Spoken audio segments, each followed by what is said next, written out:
नमस्कार देवी और सज्जनों, कैसे हैं आप सब। तो हमारा लीनियर अलजेब्रा का टॉपिक चल रहा है और उस लीनियर अलजेब्रा का जो सब्जेक्ट है उसमें हम लोग टॉपिक वेक्टर स्पेस पढ़ रहे हैं। और उस वेक्टर स्पेस वाले टॉपिक में आप लोगों ने थंबनेल से देख लिया होगा, हम लोग प्रॉपर्टीज ऑफ वेक्टर स्पेस पढ़ रहे हैं। मतलब वेक्टर स्पेस की कुछ प्रॉपर्टी है। जनरली रिजल्ट जो होता है, जैसे बचपन में सिखाया जाता है कि जीरो की मल्टीप्लाई करने पर रिजल्ट आपको जीरो देगा, नेगेटिव एलिमेंट की मल्टीप्लाई करने पर मतलब पॉजिटिव नेगेटिव का जब कंपोजिशन लेते हैं तो रिजल्ट आपको नेगेटिव देता है, इसमें ये करो तो ये मिलता है। ये जो जितनी क्लास मतलब जो लोअर्स क्लासेस में आप पढ़ते आते हो कि हाँ, अभी तक भी पढ़ते हो कि हाँ ऐसे ही रिजल्ट होता है, क्यों होता है, वो हम लोग आज देख रहे हैं। 2 वीडियो आ चुकी हैं, दोनों का लिंक आपको डिस्क्रिप्शन में मिल जाएगा, प्लीज उसे देख लीजिए, आपको लिए बेनिफिट हो जाएगा, फायदा हो जाएगा। जहां पर हम लोगों ने फर्स्ट वीडियो में ये देखा था कि जीरो के लिए क्वांटिटी के था कि अगर वेक्टर की जीरो में मल्टीप्लाई कर दे तो रिजल्ट आपका जीरो मिलता है। अनदर में ये देखा था कि जीरो वेक्टर की किसी अनदर फील्ड में मल्टीप्लाई करे तो रिजल्ट आपको जीरो मिलता है। मतलब हम लोगों ने ये देखा था जीरो की मल्टीप्लीकेशन वाला, वो 2 हमारा वीडियो था। थर्ड वीडियो में हम लोग एक अनदर प्रॉपर्टी लेकर आए हैं, जहां पर हम लोग ये देखेंगे कि जैसे थर्ड प्रॉपर्टी यहां पर ये आएगी।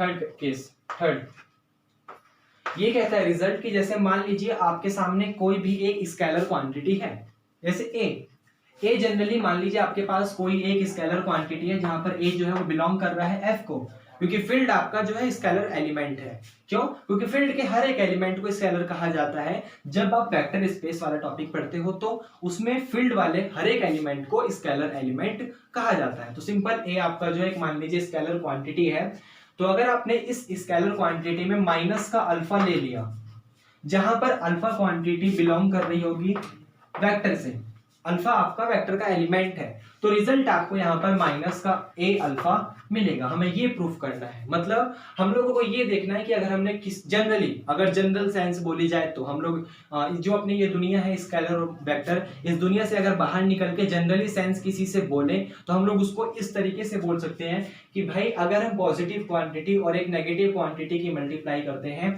तो रिजल्ट हमें एक नेगेटिव क्वांटिटी ही मिलती है। जनरली मीनिंग तो उसका यही होगा। तो उस रिजल्ट को हमें देखना है। वो रिजल्ट हम लोग शायद बच्चा 5th क्लास से पढ़ना स्टार्ट कर देता है या 4th क्लास से। जनरली मीनिंग जो है 4th या 5th से स्टार्ट कर देता है। रीजन उसका हम लोग आज पढ़ते हैं, क्योंकि उस समय इतना मैच्योर नहीं होते बच्चे, ताकि उनको ये सब चीजें सिखाई जाए। जस्ट इसका मतलब ये है, वो लोग इतने मैच्योर नहीं होते, क्योंकि उनको समझाएंगे तो फिर तो कुछ समझ नहीं आने वाला कि वेक्टर क्या है, वो क्या है, क्योंकि वो तो अभी बिल्कुल बेसिक समझ रहे हैं ना। उनके लिए क्या मतलब वेक्टर क्या स्केलर, वो तो इस दुनिया से अभी बाहर ही है। तो इसलिए उस चीज को पढ़ा उस समय दिया जाता है, प्रूफ आगे हायर स्टडीज के लिए दे दिया जाता है कि हम लोग जब वहां पर इन सब चीजों को डिटेल में पढ़ेंगे तो इसका प्रूफ हम लोग यहाँ देखेंगे। तो यहाँ देखिए, हम लोग को देखना है कि जब पॉजिटिव और नेगेटिव का कंपोजिशन लेते हैं तो रिजल्ट हमें एक नेगेटिव कंपोजिशन मिलता है। प्रूफ वेक्टर स्पेस की मदद से होगा। हाँ, वीडियो थोड़ी लंबी जाती है। जैसे मान लीजिए फर्स्ट वीडियो जो थी वो 21 मिनट की गई थी, सेकंड वीडियो 11 मिनट की गई थी। जस्ट एक प्रॉपर्टी प्रूफ करने में 4 लाइन लिखने में मैंने 21 मिनट खर्च कर दिए। तो समझाता हूं, मतलब समझा रहा हूं आपको, तो खत्म तो हो गया। जनरली मीनिंग है, सिंपल सा रिजल्ट है। देखिए, a इंटू माइनस का अल्फा बराबर माइनस ए अल्फा है। वेक्टर स्पेस की मदद से आप इस चीज को जानते हो कि चाहे आपके पास कोई भी वेक्टर क्वांटिटी हो, वहां पर हर एक वेक्टर क्वांटिटी का एडिटिव इनवर्स जरूर एग्जिस्ट करेगा, क्योंकि तभी वो वेक्टर क्वांटिटी हुई है। अनदरवाइज वेक्टर क्वांटिटी का मतलब वेक्टर स्पेस हुआ है, अनदरवाइज वो वेक्टर स्पेस तो बनता नहीं। क्यों? क्योंकि फिर प्रॉपर्टी नंबर जो 4th प्रॉपर्टी है अबेलियन ग्रुप की वेक्टर स्पेस बनने के लिए, कि हर एक एलिमेंट अल्फा, मैंने मान लिया कोई भी एलिमेंट है अल्फा, वेक्टर के अंदर जो वेक्टर आपका सेट है, जो भी सेट है उसमें मैंने किसी भी जनरल एलिमेंट उसको अल्फा से डिनोट कर दिया। तो इसका मतलब ये है कि हर एक अल्फा के लिए माइनस का अल्फा जरूर एग्जिस्ट करेगा। ये आपको समझ आया? तो देखिए यहाँ पर इस तरीके से ही होगा। मैंने ऐसा वर्ड क्यों बोल दिया? क्योंकि यहाँ पर माइनस का अल्फा आ रहा है, बाहर जो लिखा है उससे मुझे कोई लेना देना नहीं है, लेकिन अंदर की तरफ माइनस अल्फा आ गया। अब ये माइनस अल्फा क्या है? अल्फा का एडिटिव इनवर्स है। जस्ट बिल्कुल दिमाग पे इमेजिनेशन में चला जाना चाहिए, सोच बिल्कुल देख यहाँ रहे हो, लेकिन इमेजिनेशन में भी ध्यान होना चाहिए। क्या? अंदर की तरफ माइनस अल्फा लिखा हुआ है और ये माइनस का अल्फा वाले क्वांटिटी का एडिटिव इनवर्स होता है। जस्ट सिर्फ इतना बोला मैंने, अभी और कुछ नहीं बोला। तो देखिए, क्या इस रिजल्ट को या इस वाले रिजल्ट को भी, इसको भूल जाइए। जनरली एक नया साइंस शुरू हो रहा है बिल्कुल यहाँ से, ये इस दुनिया से मैं बाहर आ गया और मैंने आपसे एक चीज पूछा। मैंने ये बोला कि अगर जो मेरे पास एक जीरो क्वांटिटी है, सिर्फ इतना सा रिजल्ट है कि जो मेरे पास एक जीरो क्वांटिटी है, क्या उसको इस तरीके से लिखा जा सकता है a इंटू अल्फा प्लस का माइनस का अल्फा। बस इतना सा मैंने पूछा, क्या ऐसा लिखा जा सकता है? क्यों पूछा? क्योंकि रिजल्ट में मेरे को अंदर की तरफ चाहिए माइनस का अल्फा, ये वाली क्वांटिटी। देखिए ये माइनस का अल्फा चाहिए मेरे को अंदर रिजल्ट में, तो मैंने सिर्फ इतना सा बोला कि क्या इस वाले का जीरो एलिमेंट को, जो आपका जीरो वेक्टर है, क्या उसको ऐसे लिखा जा सकता है a into alpha plus minus का अल्फा। क्योंकि अल्फा और माइनस का अल्फा एक दूसरे के एडिटिव इनवर्स हैं, तो वो एक दूसरे से कैंसिल होकर आपको रिजल्ट देगा जीरो एलिमेंट, जीरो वेक्टर देगा, क्योंकि आपके पास वेक्टर का एलिमेंट है तो इसलिए वेक्टर देगा। तो मैं उसको सिर्फ जीरो एलिमेंट से बोल रहा हूं, तो जीरो एलिमेंट देगा। और आप स्केलर क्वांटिटी की जीरो एलिमेंट में मल्टीप्लाई करोगे तो रिजल्ट आपको जीरो एलिमेंट ही देने वाला है। प्रॉपर्टी नंबर फर्स्ट, काफी अच्छे से 21 मिनट में प्रूफ करा इस चीज को, तो आप समझ सकते हैं कि alpha plus minus alpha add करेंगे तो रिजल्ट आपको जीरो देगा। ये आपको समझ आया? आप थोड़ा सा और ध्यान से सोचिए, आपने जब वेक्टर स्पेस वाले टॉपिक पढ़ रहे थे तो वहां पर हम लोगों ने एक 7th नंबर की प्रॉपर्टी लगाई थी, और वो प्रॉपर्टी हमसे ये कह रही थी कि जो हर एक स्केलर क्वांटिटी है वो वेक्टर क्वांटिटी पे डिस्ट्रीब्यूट होती है। जो मल्टीप्लिकेशन के केस में मल्टीप्लिकेशन जो है स्केलर क्वांटिटी के साथ वो वेक्टर एडिशन पे डिस्ट्रीब्यूट होता है। प्रॉपर्टी नंबर 7 प्रॉपर्टी है, क्योंकि तभी वेक्टर स्पेस बनेगा, अदरवाइज वेक्टर स्पेस तो बनेगा नहीं। तो यहां पर देखिए कि जो आपके पास ये स्केलर क्वांटिटी है वो a है, वो ये अल्फा और माइनस के अल्फा पे डिस्ट्रीब्यूट होगी। तो डिस्ट्रीब्यूट होने पर आपको रिजल्ट दे देगा 0 is equal to a into में अल्फा प्लस का a इंटू में माइनस का अल्फा।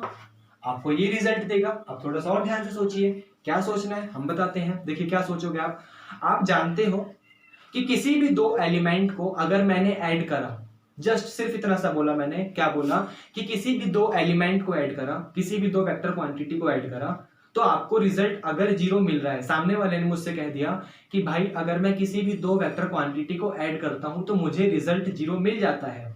अब मैंने वेक्टर स्पेस पढ़ा हुआ है तो मैं इस चीज को बड़े अच्छे से जानता हूं कि किसी भी दो एलिमेंट को ऐड करने पर अगर रिजल्ट आपको जीरो मिलता है तो इसका साफ साफ मतलब यहाँ पे ये है कि दोनों एक दूसरे के एडिटिव इनवर्स हैं, क्योंकि एडिटिव इनवर्स को ही ऐड करने पर रिजल्ट आपको जीरो देता है। हाँ या ना में जवाब चाहिए बिल्कुल, ये समझ आया? तो यहाँ पर ध्यान से देखिए कि a into alpha plus a into minus alpha add करा तो रिजल्ट मेरे को देता है जीरो। मैंने एक्सेप्ट करा कि ये दोनों एक दूसरे के एडिटिव इनवर्स हैं। इसका मतलब अगर मैंने a प्लस का b कोई दो क्वांटिटी ऐड करी और रिजल्ट मेरे को जीरो मिल गया, तो या तो a बराबर माइनस का b होगा या तो b बराबर माइनस का a होगा। जनरली मीनिंग है, आप इसको निकाल भी सकते हो। कैसे निकालोगे? जैसे ध्यान से देखो, ये दो रिजल्ट होगा, निकालना अभी बता देता हूं मैं।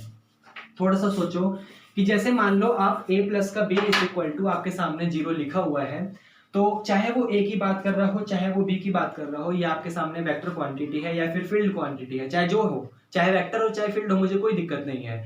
तो उसके लिए हर एक एलिमेंट का एडिटिव इनवर्स एग्जिस्ट करता है, मुझे सिर्फ इतना चाहिए। तो ये चाहे वेक्टर हो चाहे वो फील्ड हो, यहाँ पर हर एक एलिमेंट का एडिटिव इनवर्स एग्जिस्ट करेगा। तो ये a प्लस का b is equal to zero लिखा हुआ है, तो चाहे अगर मान लो मैं फर्स्ट केस लेता हूं जहां पर a की बात करूंगा, तो मैं जानता हूं a का एडिटिव इनवर्स एग्जिस्ट करेगा माइनस का है, क्योंकि ये फील्ड क्वांटिटी है या फिर ये वेक्टर क्वांटिटी है, चाहे जिसकी बात कर रहा हूं, हर एक क्वांटिटी का एडिटिव इनवर्स एग्जिस्ट करेगा। मैं फर्स्ट केस a वाला लेके चल रहा हूं तो a का एडिटिव इनवर्स एग्जिस्ट करेगा। इसका मतलब, और देखिए इसका मतलब माइनस का a जो है वो एग्जिस्ट करेगा। अब थोड़ा सा ध्यान से देखिए कि माइनस का a आपके पास एक एलिमेंट है, फील्ड का या वेक्टर का, चाहे जिसका हो कोई दिक्कत नहीं है, लेकिन माइनस a एक जनरली एलिमेंट है और ये a प्लस भी एक एलिमेंट है। तो आप जानते हो चाहे मैं फील्ड पढ़ रहा हूं या चाहे मैं वेक्टर पढ़ रहा हूं, ये आपको समझ आया?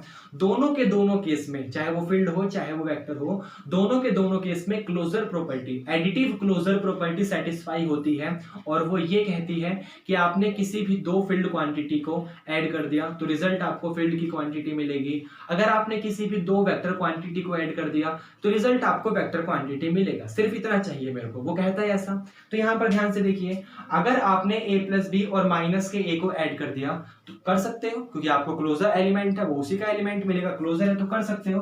तो a प्लस यहाँ इस तरीके से कि माइनस का a प्लस का b is equal to minus का a प्लस का जीरो आप लिख सकते हो।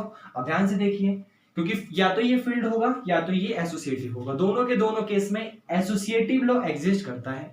एसोसिएटिव लॉ एग्जिस्ट करेगा तो ये ए प्लस बी वाला ब्रैकेट उठाकर मैं इस पे ला सकता हूं, तो मेरे पास एलिमेंट आ जाएगा माइनस का ए प्लस का ए, पीछे से प्लस का बी इज इक्वल टू, अब जब इधर देखिए राइट हैंड साइड में कह रहे हैं माइनस का ए प्लस का जीरो लिखा हुआ है, तो माइनस के ए प्लस के जीरो वाले केस में आप जानते हो कि माइनस ए में जीरो ऐड कर रहे हो, इसका साफ साफ मतलब ये है कि माइनस ए में आप आइडेंटिटी एलिमेंट जीरो एग्जिस्ट करते हो। अब किसी भी एलिमेंट में आइडेंटिटी एलिमेंट को ऐड करोगे तो रिजल्ट आपको वही सेम टू सेम एलिमेंट मिलने वाला है। इसका मतलब यहाँ माइनस के ए में अगर मैंने जीरो ऐड कर दिया तो रिजल्ट मेरे को माइनस का ए ही मिलेगा, तो ये आ जाएगा मेरे पास इज इक्वल टू माइनस का ए। अब थोड़ा सा और सोचिए, क्या सोचना है कि जब आपने माइनस के ए और प्लस के ए का कंपोजिशन निकाला तो दोनों एक दूसरे के एडिटिव इनवर्स हैं और उसकी वजह से ये दोनों आपस में एक दूसरे से ऐड होकर आपको जीरो देगा। हाँ या ना में जवाब चाहिए, तो ये जीरो दे देगा, तो जीरो प्लस का B is equal to minus A आ गया। अब बी में जीरो ऐड कर रहे हो, मतलब बी में आप आइडेंटिटी एलिमेंट एग्जिस्ट ऐड कर रहे हो, तो आपको तो वही सेम टू सेम एलिमेंट मिलेगा, तो इसका मतलब बी बराबर क्या आ गया, माइनस का है। आप इसी तरीके से सेम टू सेम बी वाले केस के लिए करिए। तो यहाँ पर भी ध्यान से देखिए, जब ये दोनों एक दूसरे को ऐड कर रहे हो तो रिजल्ट आपको मिलेगा जीरो। इसका मतलब यहाँ से दो केस आता है। पहला केस क्या है, क्योंकि देखिए यहाँ जब a प्लस बी बराबर जीरो था तो मैंने आपको कंडीशन लिखवाई कि या तो b बराबर माइनस का a होगा या तो a बराबर माइनस का b होगा। आप चाहे जो बोलो कोई दिक्कत नहीं है, चाहे मैं ये बोलूं चाहे मैं ये बोलूं, ये आपको समझ आया। दूसरा केस आप खुद कर लो, क्या कि आप दोनों तरफ माइनस का b ऐड कर दो। तो देखो ध्यान से, इस ये दो क्वांटिटी को ऐड करने पर एलिमेंट मेरे को जीरो मिला। इसका साफ साफ मतलब ये है कि या तो ये a इंटू अल्फा बराबर होगा माइनस का a इंटू माइनस अल्फा के, या तो ये वाला रिजल्ट होगा या तो ये रिजल्ट होगा कि ये a इंटू माइनस का अल्फा बराबर होगा ये a इंटू माइनस का अल्फा बराबर होगा ये वाला माइनस का a अल्फा के। दोनों में से जो रिजल्ट मेरे को चाहिए वो मैं उठा के ले जाऊंगा। और सामने वाले ने मुझे ये नीचे वाला रिजल्ट दिया है कि अगर मैं किसी एक पॉजिटिव क्वांटिटी और किसी एक नेगेटिव क्वांटिटी का जब कंपोजिशन लेता हूं तो रिजल्ट मुझे एक नेगेटिव क्वांटिटी ही देगा। ये आपको समझ आया। और आप इसको ऊपर वाले को देखना चाहो तो इस तरीके से देख सकते हो कि अगर आप किसी एक नेगेटिव क्वांटिटी और एक नेगेटिव क्वांटिटी, मतलब दो नेगेटिव क्वांटिटी हैं, जब उनका कंपोजिशन लेते हो तो रिजल्ट आपको एक पॉजिटिव क्वांटिटी ही मिलती है। तो दोनों रिजल्ट प्रूफ हो गया आपका। आप नेगेटिव को पॉजिटिव के साथ कंपोज करवा रहे हो, वो वाला रिजल्ट ये रहा। आप पॉजिटिव को नेगेटिव के साथ कंपोज करवा रहे हो तो वो वाला रिजल्ट ये रहा। और प्रॉपर्टी नंबर जो थर्ड थी ये वाली, वो आपकी हो गई प्रूफ। तो सिर्फ 4 लाइन लिखने में इतना समय बर्बाद हो गया, सॉरी, लेकिन क्या करें, चले जाता है। मैं कम कोशिश करता हूँ कम से कम बताने की, लेकिन हो जाता है तो अच्छी बात है। चलिए ठीक है, मिलते हैं अगली वीडियो में। पार्ट 4 अभी 4th इसका है, हमें प्रॉपर्टी नंबर 4 करनी है, तो मिलते हैं। ठीक है, पढ़ते रहिए। Thank you, bye.